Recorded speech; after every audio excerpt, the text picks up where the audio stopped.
నూనె వేడైన తర్వాత ముందుగా 2 లవంగాలు, కొంచెం చెక్క అనేది మనం ఫస్ట్ వేసుకోవాలన్నమాట. వేసుకున్న తర్వాత అందులోకి ఉల్లిపాయలు,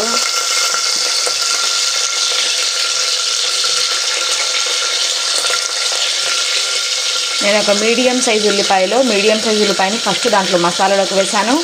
ఇంకొక సగం వచ్చేసి ఫ్రై చేయడానికైతే వేసానన్నమాట. ఆనియన్స్ అనేవి ఇలా గోల్డెన్ బ్రౌన్ కలర్ వచ్చిన తర్వాత అయితే మనము టమాటాలు వేసుకోవాలన్నమాట ఇందులోకి.